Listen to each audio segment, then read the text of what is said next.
Bagaimana kabar student teacher hari ini? Selalu sehat dan tetap semangat belajar di rumah. Baiklah, untuk pembelajaran hari ini kita masuk di tema 2, subtema 2, PB1. Pentingnya udara bersih bagi pernapasan.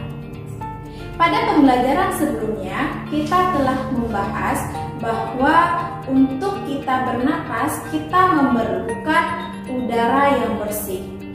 Udara yang bersih itu adalah yang banyak mengandung oksigen. Udara bersih merupakan udara yang tidak mengandung zat racun dan bibit penyakit.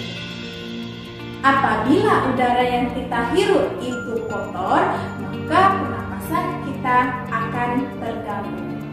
Faktor-faktor yang bisa menyebabkan gangguan pada pernapasan kita adalah yang pertama, faktor fisik. Adanya kelainan pada organ pernafasan manusia dapat menyebabkan gangguan pernapasan.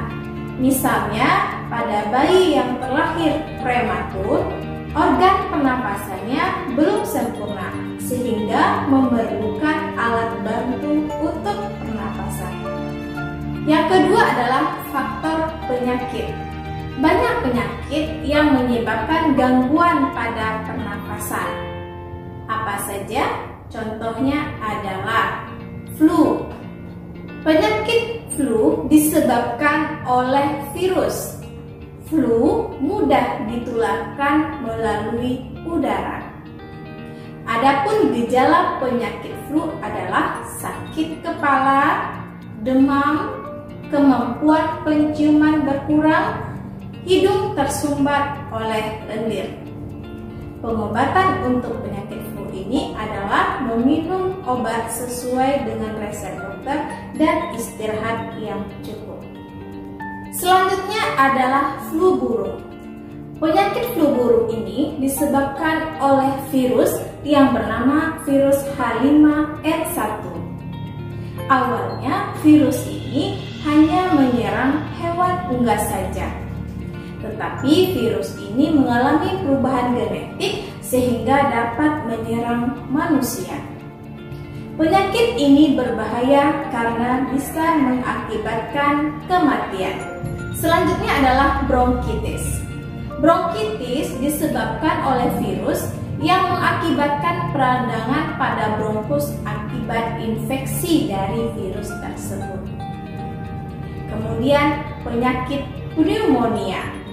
Penyakit pneumonia merupakan radang dari paru-paru yang disebabkan oleh bakteri Diplococcus pneumonia. Selanjutnya adalah asma. Asma merupakan gangguan pernapasan yang disebabkan oleh penyempitan saluran pernapasan. Biasanya disebabkan oleh alergi. Pencetus alergi tersebut bisa berupa udara dingin, rambut, bulu, kotoran, debu, stres. Gejala penyakit asma ini adalah dada terasa sesak, kemudian batuk, dahak sulit dikeluarkan, dan napas terasa berat. Pengobatan dari penyakit asma ini adalah dengan memberikan inhaler.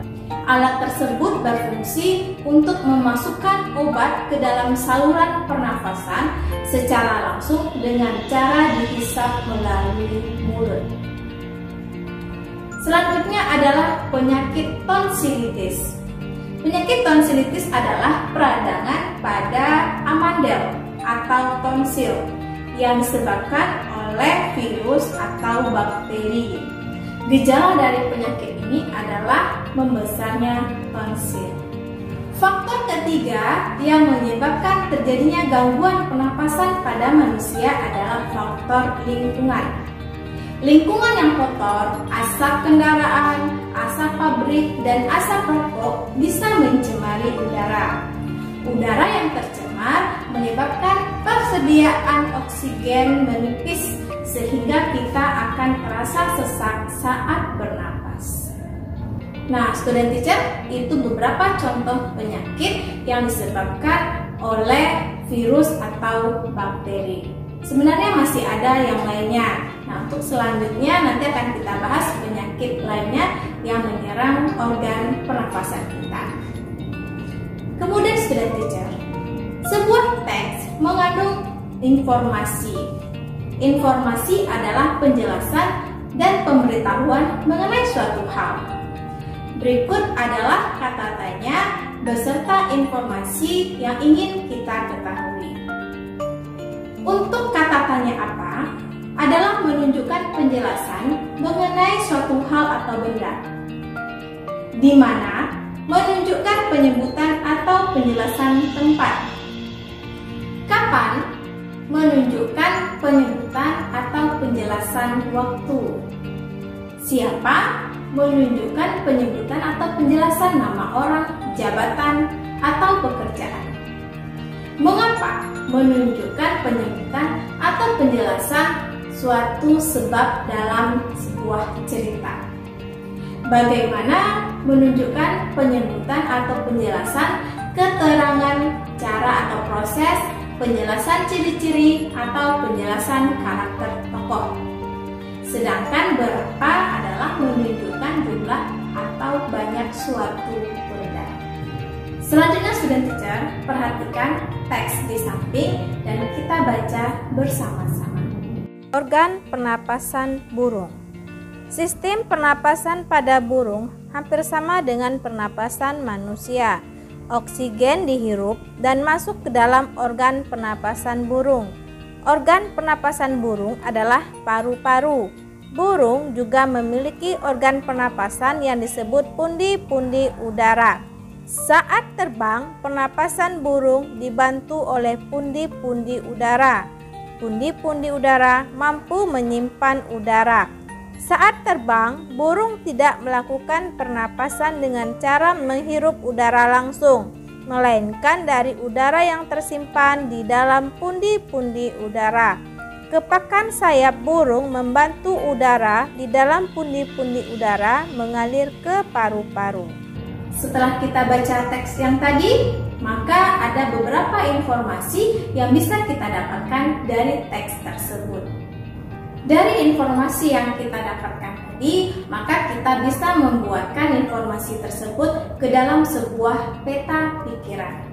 Nah, ini contoh peta pikiran yang bisa kita buat dari informasi yang sudah kita baca tadi.